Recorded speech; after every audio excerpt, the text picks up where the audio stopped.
Okay, with that being said, I think we've got a lot to get through, so I'll start things moving. Thanks again for joining us. This is the fourth part of our webinar series. We're going to skip the niceties around weather and the World Cup and dig straight in because today we're joined by one of the clients that Vera have been partnering with recently in a Claude for Nonprofits implementation and enablement project. We're joined by two folks from that organization, Operation Fistula. Seth, the CEO and founder, and Helen, who's COO. We're also joined by Pam, a senior project manager at Vera, who worked with Operation Fistula on this project. We'll be hearing from them really, really soon. But just quickly, for those unfamiliar with Vera, first of all, where have you been? And second, welcome. We're a mission-driven organization and social enterprise that kind of works to amplify the impact of the social sector through cloud and mobile technology. We've been doing that for the past 15 years now. And through that work, we've spread across the globe. We work with over 450 different clients, 150 different countries, 145 different staff speaking all sorts of languages, of which I contribute one.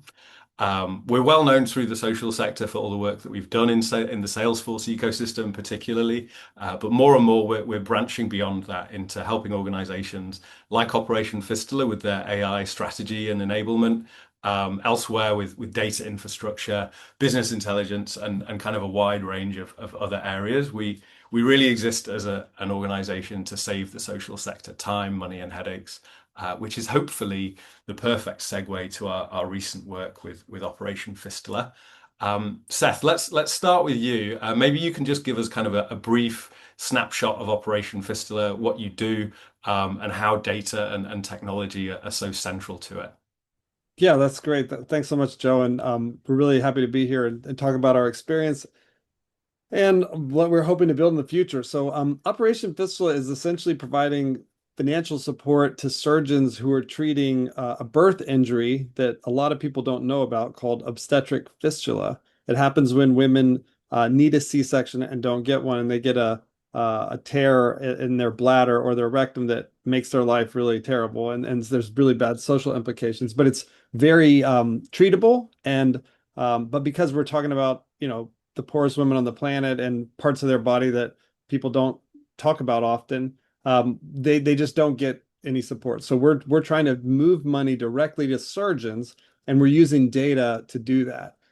So rather than giving a grant and then telling people how to spend it, we're giving them contracts that are paid out as they make as they make claims. So we find these qualified surgeons, then we give them these contracts, and then as they treat the patients, they report via an app. We then validate that data. We validate every single patient record, and we then, once the data is complete, we then issue payment directly to the surgeon, which they can use however they want, to drive more cases or more quality.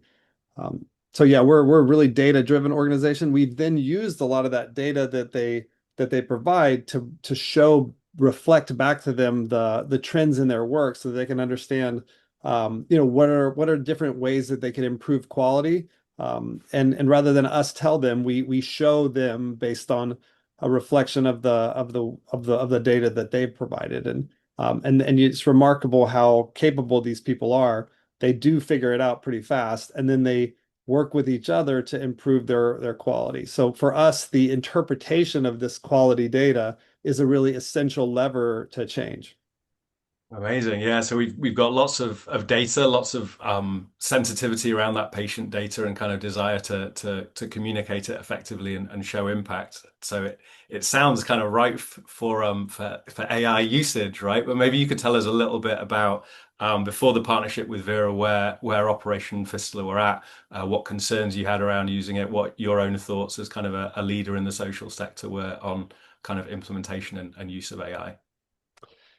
Yeah, well, I think we, like a lot of other people, use AI, right? I mean, I think most people do, but I think our use of AI has been, principally individually and discreetly, and using the chat function of the different tools that are available, and everybody's kind of using different versions of different tools, and I think everybody's doing it on a personal basis. We would never really think about integrating the core data of our organization into an AI tool, because really because of just being scared about the one having the governance responsibility of the patient information, which are that data that we collect doesn't belong to us; it belongs to the patients that we serve, just like my medical information belongs to me.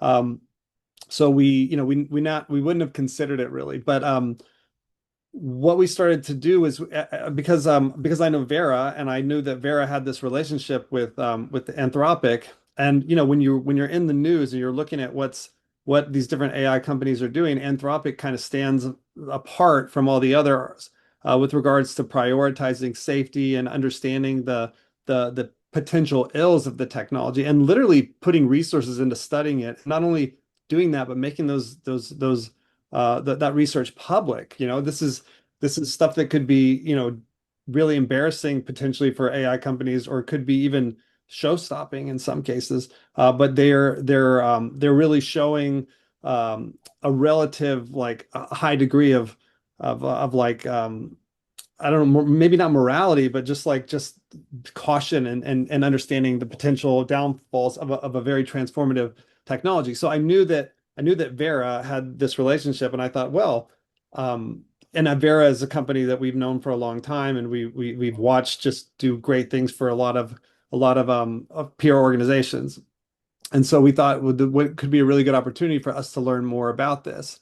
And I think so we did come in with this idea of like the possibility of it, not really understanding exactly what it could do. And in our initial calls with the Vera team, we started to understand like the exponentially greater potential for this I think than any of us had ever really imagined, because we're so limited by the paradigm of this discrete individual chat use. We hadn't really kind of grasped what would be possible when you integrate organization first, each person in the team, and then you kind of think even beyond fundraising. Fundraising is the first thing we think about because it like advances our writing and our reporting. But really, there's when you're doing analysis, we have a lot of analytical people that are looking at data and thinking of creative ways to look at that data, right? And if we can do that, then we can show better even to these surgeons what their data is, what their work is, how it's trending.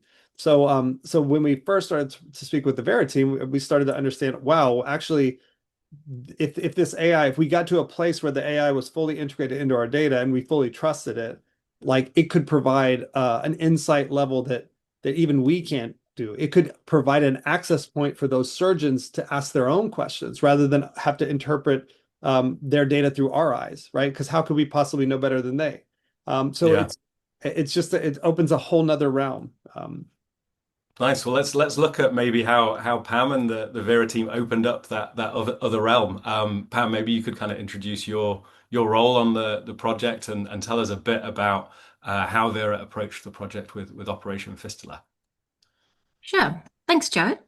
So my role was a project manager on this engagement. I was involved from the day one through to handover alongside some Vera colleagues. So we had an AI strategy lead, a solutions architect, and an enablement lead.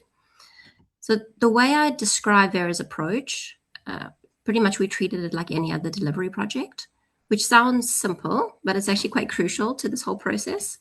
There's a real pull sometimes to jump straight to building something, and we didn't do that. We started with discovery, 2 workshops with the Operation Fistula team, where we weren't trying to design anything. We were just trying to understand where their time was going.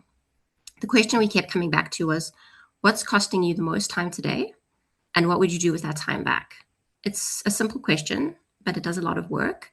It gets people away from talking about technology and into talking honestly about their day. So we ended up with quite a long list of potential use cases, as you can imagine. It was a very quick workshop, but we had probably about 20 when you break them down. Some were strong, some we had to be straight with the team about, right? Saying not yet, not AI, or not enough clarity. And being willing to say no is actually one of the most useful things I think we could have done. And honestly, one of the most valuable things that I think Vera can bring to these type of engagements.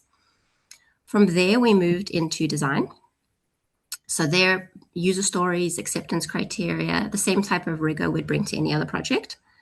And before we built anything, we ran a collaborative working solution playback session with the Operation Fistula team, where we walked through the proposed solution together. And in that session, we figured out that some things we'd actually assumed turned out to be wrong. And that session caught them before they became problems in the build. So that was a great exercise to follow again, going through that sort of discovery and design process. Then the build itself was actually very iterative. We kept in mind some key design principles, such as nothing gets sent or actioned without a person reviewing it first. And I think that's a really key thing for everybody to keep in mind. And rather than disappearing and then coming back and presenting a finished product, we built alongside their team. So we'd get them on a call, walk them through editing a skill, and have them sort of even update a quality rule themselves. That kind of hands-on involvement actually meant handover didn't feel like quite a cliff edge. And I think hopefully that kind of building with them the whole time gave them that confidence, a little bit more confidence that they needed. And then finally, enablement, we ran that throughout, not just at the end. We tailored materials to different people on the team. Those using the skills day to day versus those maintaining them technically. But honestly, the thing that landed the most wasn't any of the written guides. It was actually the live sessions where the team were in the tool with their own data.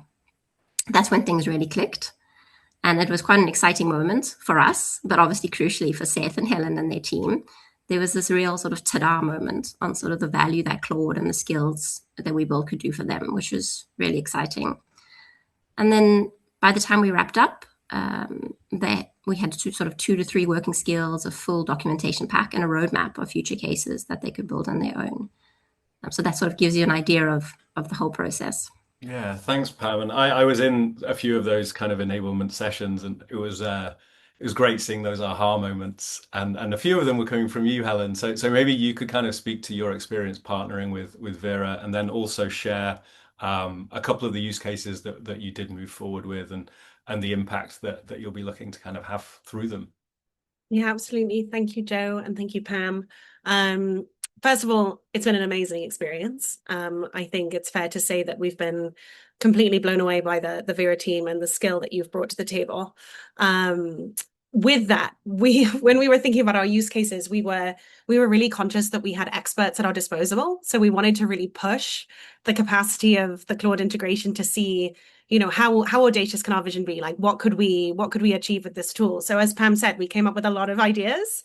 We knew, for example, that AI could be transformative for internal functions like fundraising and lead generation and pipeline, but we figured we could probably figure out how to do that on our own. What we really wanted to prioritize in this engagement is figuring out how Vera and this integration of Claude into our systems could help us drive more impact for our program participants and our surgeons in the field. Like Seth said, our data system is all about empowering people who are approximate and at the grassroots of the problem, but also making sure that they're getting insights, right, to drive quality improvements in their practice and do more for their patients.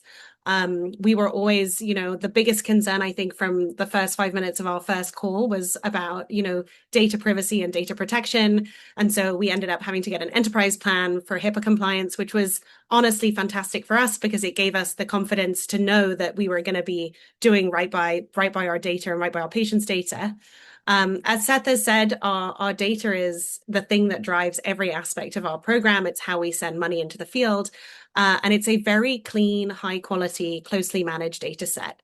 So when we were describing what it takes for us to get to that point of a highly managed, high quality data set, we were explaining that this takes a huge amount of time, right? My program manager and my program team review every single cell of every single record for every single patient that comes into our system. This is a process that we really value and think is important, but we wondered if Claude and the integration of AI could help us identify quality management issues with the data or inconsistencies, places where, fields should add up to a number and there's a mistake or a data entry error.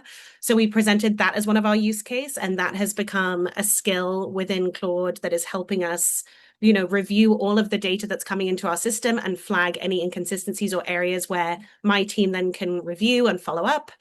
And then we also have used Tableau in the past to produce dashboards for our surgeons in the field. As Seth said, these are hugely powerful tools, but they present a sort of static picture that can be live and engaged. You can drill down into it, but you can't query it in the same way as perhaps we imagined you would be able to if we had an AI integration. So this was the other use case that we presented is there a way that we can plug in Claude into our analytics and get a better sense of sort of the visuals. Going back to kind of how it's been partnering with Vera, I want to share a story of the first engagement that we had where we shared our use cases. I think I sent them over to Vera at sort of 20 to 6 on a Monday, and our next call was 1 p.m. the following day. And by that time, Lucia, who was leading on the sort of mapping out of the technology, had fully understood every step of our data validation process, which is complex and comprehensive. And she had built it out into a Lucid chart that we could then feed back into and check. So that was really a moment for me where I understood that these are partners who are coming in who are really dedicated to understanding like what's going on in our systems under the hood, and then making sure that all of that gets transferred and honored in the system that's then built as part of the integration. But yeah, anyway, these were the two use cases that we move forward with, and it's been amazing to sort of, we're continuing to validate the skills that have been built through those use cases. But I think, you know, to Pam's point, as we work through the querying and the prompting and getting the answers back from the data, where we've been able to really we're learning by doing, and we're understanding the power that this tool can bring to our analytics. I do think it's really been a transformative shift, and it's amazing to do things like get my program managers totals for the first 6 months of the year, and then be able to use that human generated, human validated number to test Claude and to test whether it's accurately pulling numbers. And I can tell you that it has been. So that's awesome.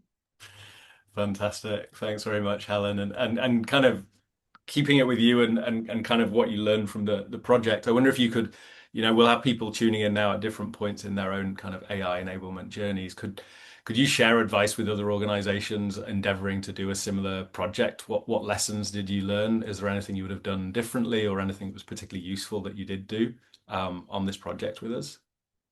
I think having the Vera team as thought partners to help guide us through, I think there were, when we joined this project, I think we knew we probably knew just about enough to be dangerous, but we knew we were in a safe place to be able to ask questions and understand. So we went through, you know, getting up to speed on the basic, you know, vocabulary and concepts of prompts, and getting access to the free training through Anthropic, but also kind of understanding even the learned behaviors that we were bringing in from the other systems. Like Seth said, we were operating, you know, we had this very disaggregated individual like engagement with the AI in different systems, and to then think about centralizing this across Claude for our organization, learning a new system, learning like all the different functionalities and the way that the chat histories interact with each other. It was just, it's been great to have time to dedicate towards skill development and learning. So I think that's a really big priority that I would say this is not a like quick fix, you know, you're going to plug it in and it's just going to go run. You're going to need to dedicate time and human resources to making sure that this is a skill and a developed, you know, muscle in your organization. And then the other thing that I would say has been my big lesson from engaging in the skills that have been built, you know, by Vera within our systems is just to be mindful of the data that you have in your organizations and the prep that you've done on that data before it gets connected, so that you're really clear in sort of understanding the questions that you're going to ask and the answers that are going to get spat out by the AI. You know, if your data isn't clean and it's not closely managed, then the usefulness will be limited. But yeah, I would just say it's been an amazing learning process, and something that we're really dedicating time to continuously since we haven't fully closed, I hope, but we're going to keep talking to you guys. Yeah, it's Yeah, a journey, and maybe right? if I can just add a couple things too, just because I think it's I think for the people that are watching this live and the people who will see this later, you'll know AI is powerful, and you can look at there's a lot of training, there's a lot of stuff online where you can, you know, read. But if you don't have a mentor to kind of show you, okay, you're gonna burn a lot of time. And this, I think, also, you don't know what you don't know, and you don't even know what you need to know. So I think that one of the biggest functions we got from the partnership with Vera is having a mentor that really understands how to use these tools. Vera, as an organization themselves, have integrated a lot of these tools into the function of their team. And so you can kind of see examples, and you can then start to ask these questions that you would never really get a clear answer from, like, who's going to be able to read my emails besides Claude? Are my colleagues going to be able to read my emails? Like how do we know that it's not going to jump, outside of the access? How does the security of the AI match with all these other tools we have? We have all these other tools and they all have their own discrete, security. And so it's like it was almost like the mentorship enacted almost an even bigger audit process for our governance across all the different components of our data system. So the mentorship is a really valuable thing, and it's really hard to find another way to really understand, because like even before we started this webinar, we were chatting about this, and I'm going back through some of the Anthropic training just to like there's like 8 different components of co-work, right? 8 different things, which you need to see them in practice to understand how to use them. So that's like one thing, and I know we're tight on time, but I do think it's important to share these things with people so they understand. The other is once you actually unlock your imagination about what is possible with the tool like Claude within your organization, within your enterprise, it will change your organizational structure. Okay, it'll change. It won't like nobody's gonna get huge like people. You're not trying to let your whole team go. It's just you can employ people in much more high level thoughtful processes. For example, when you're teaching the AI how to look at your data, okay, you're telling it rules. Okay, so this function of like one person telling it a rule that's now applied to everybody, right? That's a totally different governance paradigm. Like if we have to make sure that somebody has to be governing what those rules are and if they're consistent as an organization, because you could have like one person changing it. And there are ways. The thing that's beautiful about this is there are levers to control everything. Like you can control what Claude can do, what can have access to, how it's going to learn, who's responsible for teaching it, all these things. But it's so many levers that you need somebody to help you, guide you through that process. And I think if I can't imagine us having made any progress with this without the partnership with Vera. And because you helped us figure out what's the right, thing for us to get from Anthropic, what are the right components we should consider? How do we integrate those in a test environment where we build confidence so that we actually trust that it's looking at what we tell it to look at, that it's actually answering, giving us a process by we use a human work, comparing it to AI work to see if they match up. These are all things that are invaluable and accelerate your process to really leveraging this technology that is fundamentally going to change and is changing everything we do. Amazing. Thanks, Seth. That's really, really, really interesting to hear your perspective on that. And I guess yeah, thinking about where you were and where you are now, Helen, maybe you can share a little bit about kind of what you've seen change and also kind of what the AI roadmap looks like looking ahead for Operation Fistula as well. Because I think numerous times on this call and in our conversations we've said there's still loads that you're excited about taking on in the future, right? So maybe you could share that briefly with folks who are tuning in.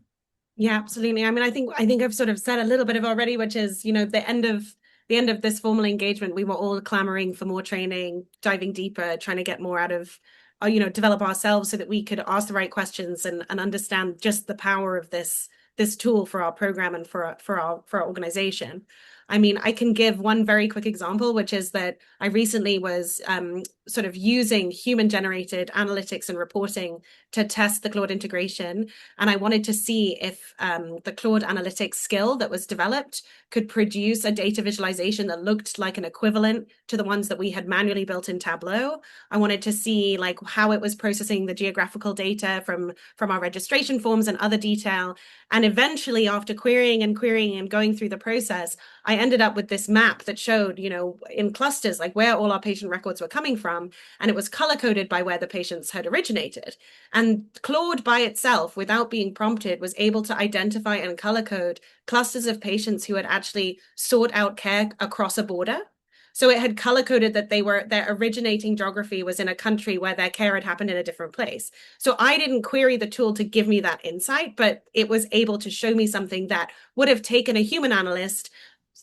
Absolutely, the data is there, would have taken a human analyst in the process of building a viz, the ability, right? They would have been able to get there, but it was just this transformative insight. But yes, so speaking of which, I think it's a cultural shift, right? Like I think we're still learning, we're still understanding, we're thinking about, the governance structures that need to be in place to manage, keeping all of the integrations so that they're as powerful and as high good quality and high skill as possible. Do we need to hire an AI administrator to help us, do this and be kind of leaders in the sector of this work? But yeah, ultimately, I think we're very much still on this journey, but I feel like we're at that exciting point, that inflection point of discovery and excitement for what we can do and build as we move forward. Yeah, right. I think we've moved from kind of mild fear to anticipation to just energized and enabled, right? Which has been a cool kind of thing to achieve in a relatively short period of time as well, right? So Seth, I mean, I'm cognizant of time. I wonder if in the last few minutes, you want to speak to your advice to other nonprofit leaders who are out there and contemplating using AI, what you'd suggest and where you are right now in terms of your own kind of thoughts on AI and the work it's been doing at Operation Fistula. Yeah, absolutely. I mean, so at first, I get we're all at kind of a different place in the process where you know how to use it a little bit. You're curious, maybe you see that there's a big opportunity. Just speaking with other people, there are power users out there, like individuals, and I think it'd be really amazing if we could get some kind of group of these power users together to just talk about how they're using these tools. Because it's not brand specific or even tool specific. There's a lot of different ways that we could all benefit from these tools. So I think, and maybe through the times when we're getting together, maybe we can find some ways to have these conversations. What I would say is if you believe that this can benefit your organization, you should definitely get in touch with Vera because if you can get, I know they probably have a long list of people trying to get support, but if you can get that time where you and your team can take all your data and work through this process with them where they're looking at what you have and how those things fit and what your biggest challenges are, you'll learn more about your organization and how it fits the different, connection points within the AI infrastructure. You'll learn more about that faster working with Vera than I think any other way. I can't even imagine how we would have gotten there. So I mean, I feel like we've made a huge jump in the last 6 weeks, just from the conversations that we've had. And now yes, we do have the tools. And what Helen was describing, this process of like querying, it would have been something that would have taken us at least 10 days with a really highly skilled analyst with a back and forth to get the data to like and she did it within like half an hour, and it's a remarkable shift. And I think it just opens up the possibilities, even what she was saying of finding this patient in Chad who we didn't even know that was happening, like, so this is something if you just kind of if you can get progress, you're not going to go from 0 to 100. Okay. You have to think really like this concept of build, measure, learn, like try something small and then like expand from there. But you have to kind of understand what's there, right? Otherwise, your imagination's going to be like, oh, let's just write a fast report for the grant report or whatever, or let's just put another AI, grant request in or whatever. Like your paradigm's really limited until you have somebody mentor you through the process of understanding. And Vera is the best placed that I've seen, and that we're really lucky to have been a part of the program. Great. Thanks, Seth. That's really kind of you to say, and thanks for coming along today. I think that's us at time today. So thanks everybody who's joined us. There's a number of ways for those who are kind of interested after what they've heard in building momentum.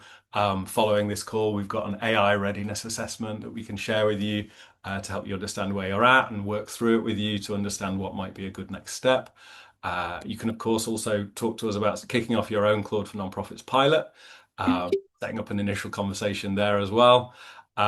We also, you talked about kind of power users coming together. We have that AI peer learning group that has already been kind of up and running the last couple of months as well. So a bunch of different ways for people to engage with us. We'd love to hear from you in any number of things, or to talk about the weather and the World Cup that we didn't have time to cover today. A note to everybody that the recording will be shared in the next couple of days. Any questions from folks as well, we'll get back to you on that. But yeah, thanks so much, Seth and Helen, for spending your time with us, and to everybody who came along.